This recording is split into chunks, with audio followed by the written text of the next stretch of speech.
that we say of the High Court. It does not mean that we don't go to the Supreme Court and the other courts. Our profession has a lot of tradition, so we find when we are introducing ourselves, we just say, an advocate of them. I'm very good. Okay. So, before I begin, let me ask you a question. When do you go to a lawyer? Do you go to a lawyer when you have a party, when things are good? Or do you go to a lawyer when things have gone wrong? Somebody? Yes? When things have gone wrong. Okay, how many agree with him? Put your hands up. That you go to a lawyer when things go wrong. Okay. What about the rest? You don't go to a lawyer. Okay, it's fine. It's okay. So, one of the things that when I'm having such sessions, I try to tell people is that a lawyer helps you on two things. One, to avoid a problem in the first place. And number two, when the problem occurs, now you go to him to help you get out of the problem. Well, not all problems, but legal problems. So, as entrepreneurs, always have that in mind, that you go to a lawyer for two reasons. First, to avoid getting into legal pitfalls. And there are many, we'll talk about them. So you're walking, and somewhere along the way, kuna mashimo. And we are talking about mashimo, legal pitfalls. Pitfall ni kama mashimo. Kama mnaweka. So you are working with your lawyer to avoid getting into hizo mashimo. And that is where most of us go wrong. If you work with your lawyer to avoid getting into those pitfalls, one, it is cheaper for you because you just pay little money for legal advice. Hapa ufanye hivi, hapa usipitie hapa don't say that unit here, don't do that. Just pay a little money for consultation.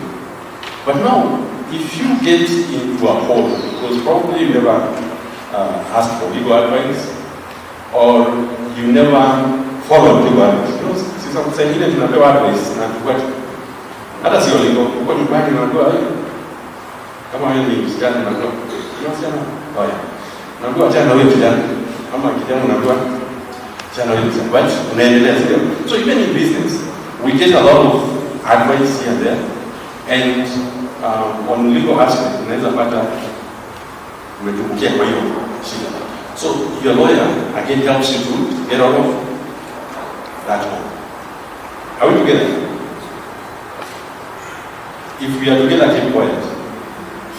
Okay, together. So that is the first thing that you should know. That you go to a lawyer, first of all, so that you avoid legal problems.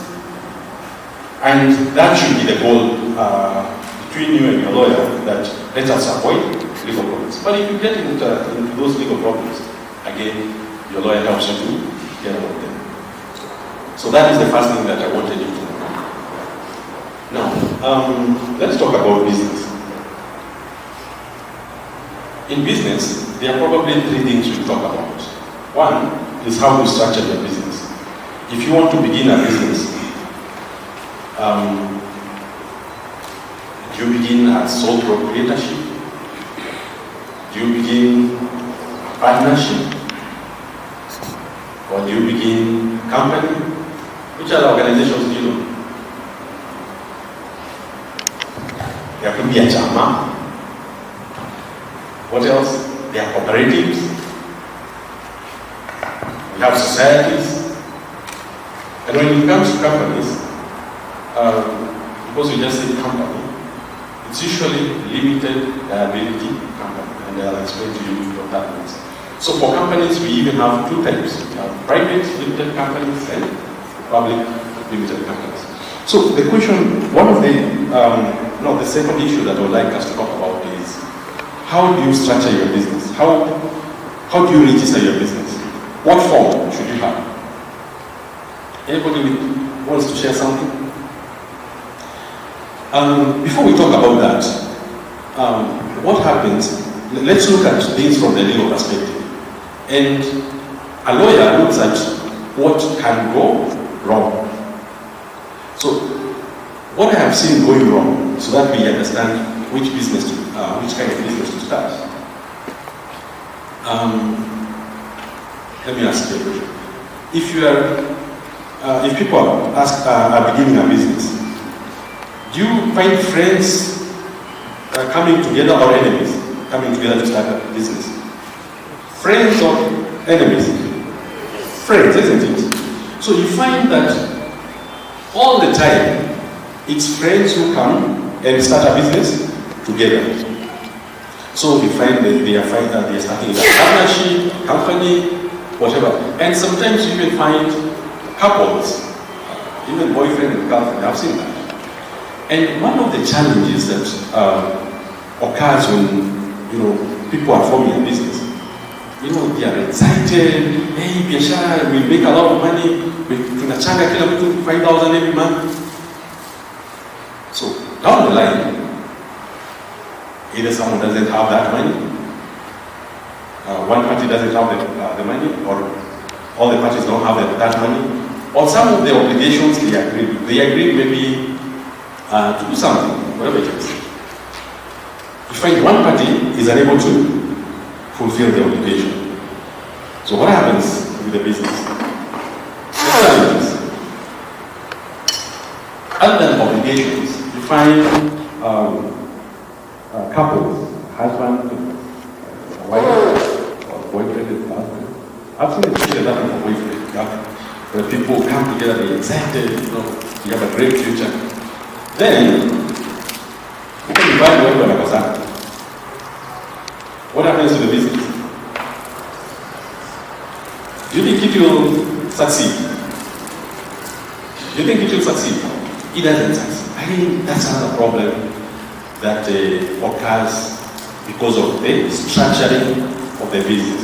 And what we call that, it's either partners disputes or shareholders disputes. And the shareholders would even be directors.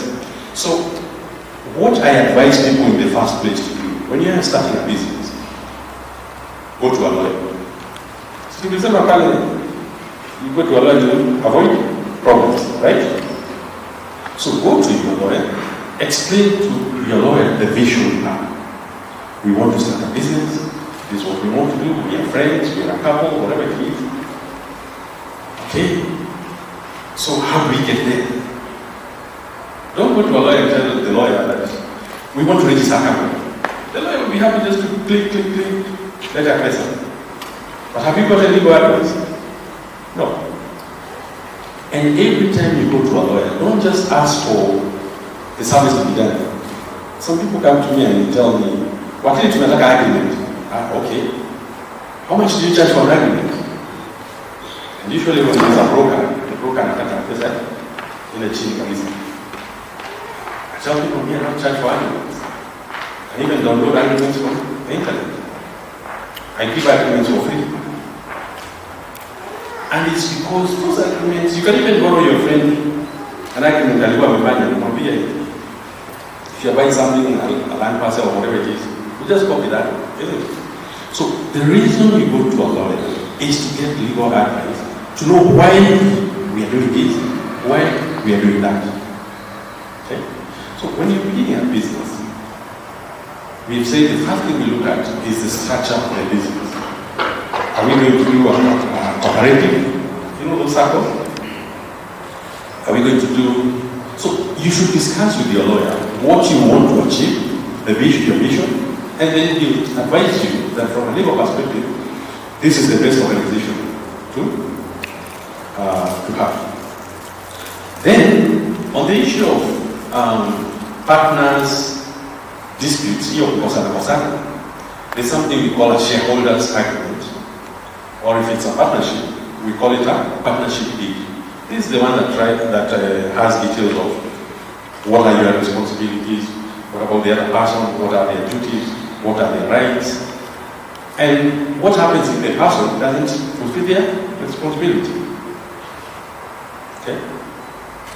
It even has things to do with exit. For example, if you have been operating together as friends for 1 year and one of you wants to get out, and say, "Mami, nataka contribution yangu." Sana pana hii ya kampuni hiyo. Should be in the partnership deed or shareholders agreement. Okay? So, when starting a business, 2 things. Now summarizing on that. 1, work with your lawyer to agree on the best structure. When it comes to companies, for example, I said they are private, limited, public limited. There are even companies that are limited by guarantee. So you don't have a share capital. So in all those, work with your lawyer to know the best structure for your business. Okay? Number 2, have what we call the shareholders agreement or partnership deed. That one enables you. It's something that you can refer to when there's a dispute. What did we agree? This is what we agreed. Okay, and we also agreed. And you know, when you are signing that document, you are friendly. So everybody is happy to sign. So wakati mmekosana pale, they say, okay, let's check what the partnership agreement says. And you see, it says, if you don't do your job, you are charged a penalty of 1,000. So that is very important. And we're talking about